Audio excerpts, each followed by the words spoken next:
AKA the letters that you take away from Jeopardy. Yeah, and now for a dramatic reading. I mean, Click Wheel of Fortune. by R.L. Stine. Both. Click. My name is Seth Gold, and I'm 12. My hobby is channel surfing on the TV. At least that used to be my hobby. Why did I sit for hours clicking from channel to channel with the remote control? I guess I love the feeling of power it gave to me. A boring show? Click. On to the next. A loud commercial about sinus headaches? Click. On to something better. Sometimes I try to imagine what life was like when people had to get up and walk over to the TV every time they wanted to change a channel, but it was just too awful to think about. One day, my dad came home from work carrying a package about the size of a shoebox.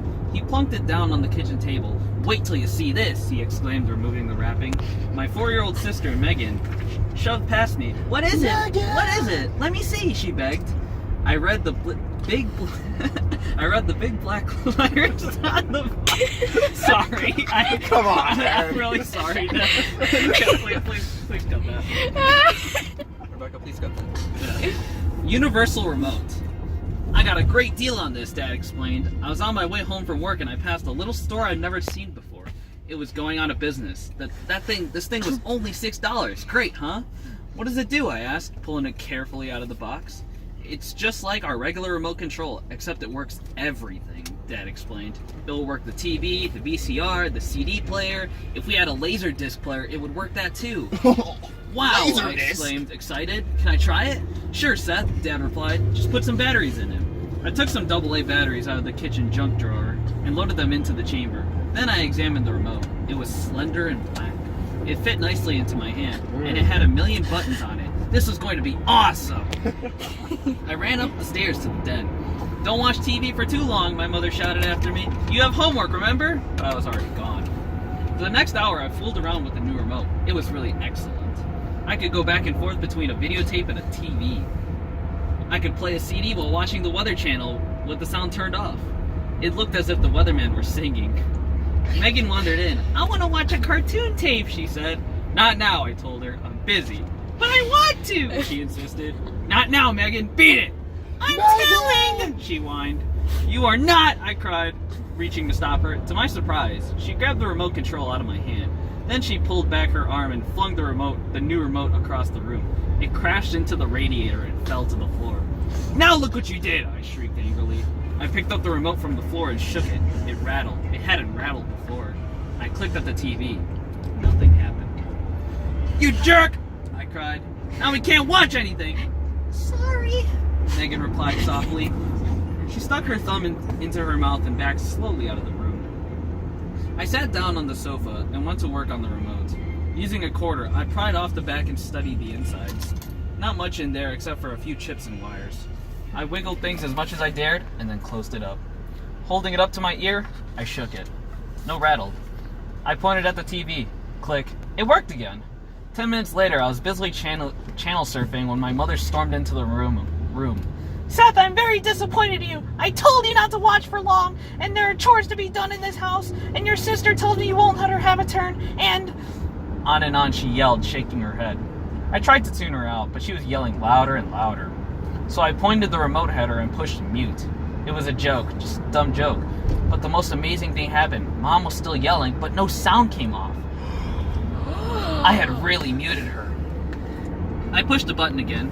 "And your room is a mess, and your homework isn't getting done, and..." Click. I muted her again. She continued yelling silently. "Awesome, this is really awesome. I can mute my own mother with the new remote control." "So you'd better start shaping up, mister," she finished. She turned and stormed out of the room. "Wow," I cried out loud. Sitting on the edge of the sofa, I stared at the buttons on the remote. A few seconds later, our beagle, Sparky, walked into the room. "Here, boy," I said. Sparky trotted over and started scratching himself behind the ear with his back leg. I stared down at the remote again. I had to try it once more. I saw a button labeled slow motion. I pointed the remote at Sparky, pressed the button, and held it.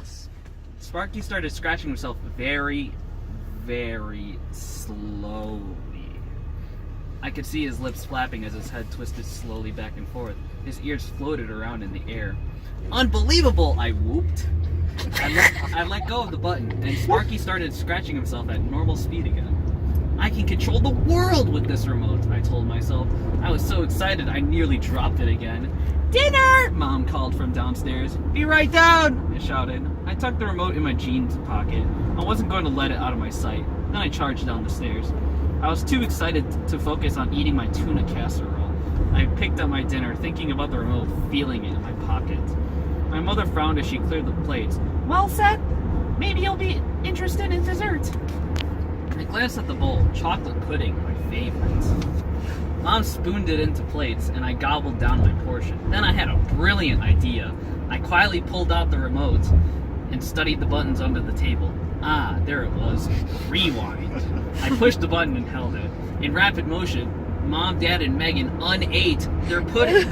I kept rewinding until Mom appeared with the bowl of pudding. Then I let the button go. Well said, she said again. Maybe you'll be more interested in dessert. Then we all had pudding again. You bet, I said, gobbling down my second portion. Ha! This was excellent.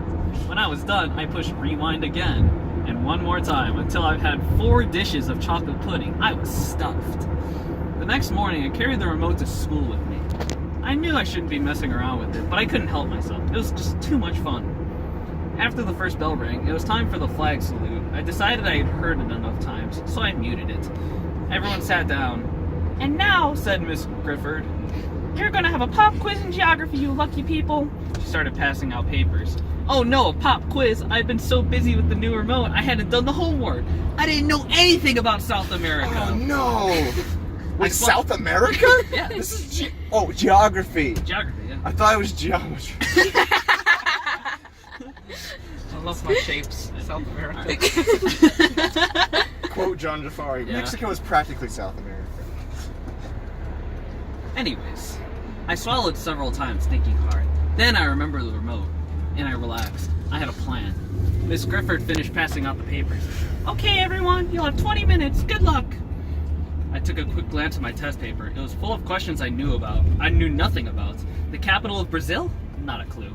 But I wasn't worried. I doodled on my notebook. It's Brazil, isn't it? The capital of Brazil? Yeah. Rio de Janeiro. No, that's in Argentina, and that's not the capital of Argentina. Go ahead. Where did I leave off? Oh, okay. But Actually- I wasn't worried. actually, I I'm doodled wrong. on my notebook while everyone got busy answering the questions. Nearly all the time had passed. 30 seconds left, announced Miss Grifford. I waited another 15 seconds. Then I took the remote out of my pocket. I hit freeze frame. Everybody froze. And on that note, we're gonna go eat some Culvers. Awesome. No, you're good. Alright, You good? We're good? Alright, so. Miss Gifford stopped in the middle of a yawn, glancing out the window. Mickey Delaney froze in the middle of scratching his nose.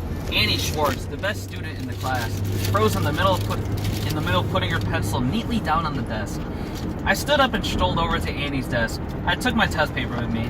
I peered over Annie's shoulder at her answers. San Salvador, okay. Anne's Mountains, okay.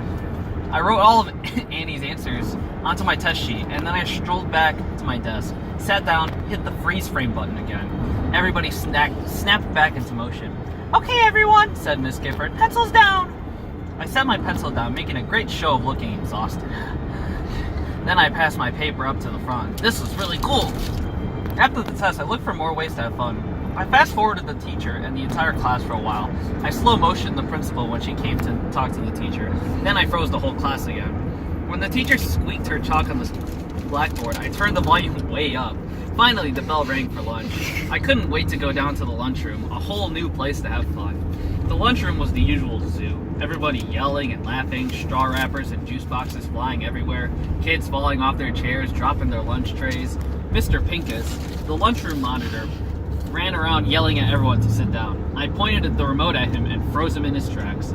Then I stepped into the food line. I took a cheeseburger, a salad, and 2 desserts. Salad. You can't have 2 desserts, said the lunch lady. You know that.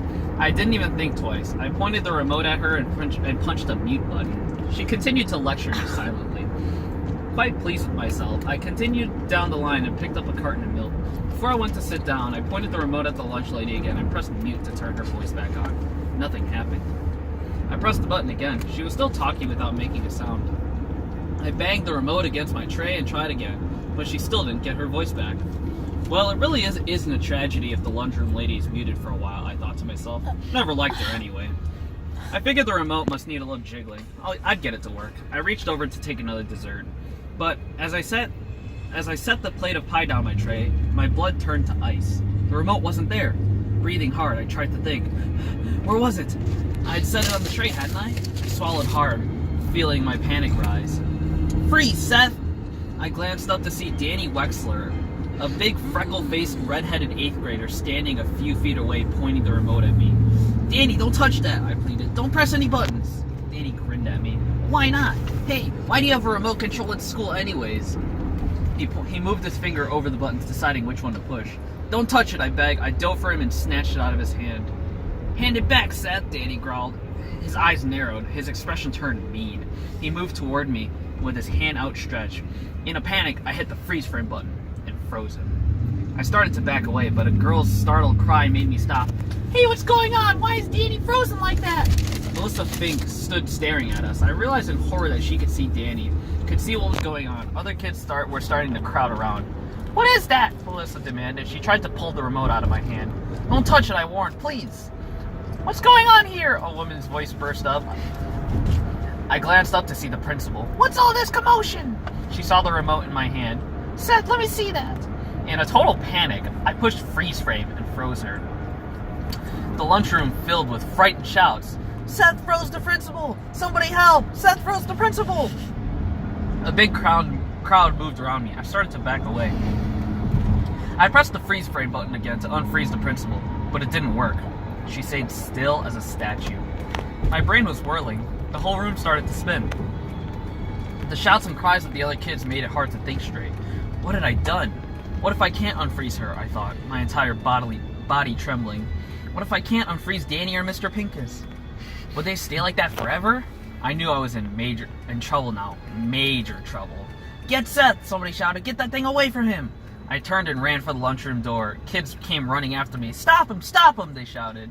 I turned back and pointed the remote at them. I started pushing buttons frantically.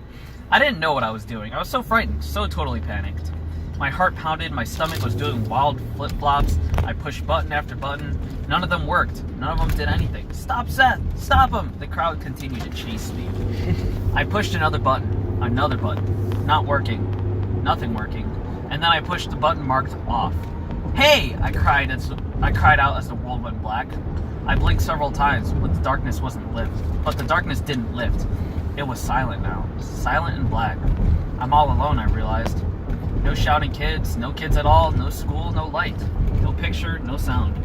A faint glow in my hand made me raise the remote control. I brought it close to my face. A small red light blinked steadily. Squinting into the blinking light, I read the words beneath it. Battery dead. That is Click by R.L. Stine. Thank you.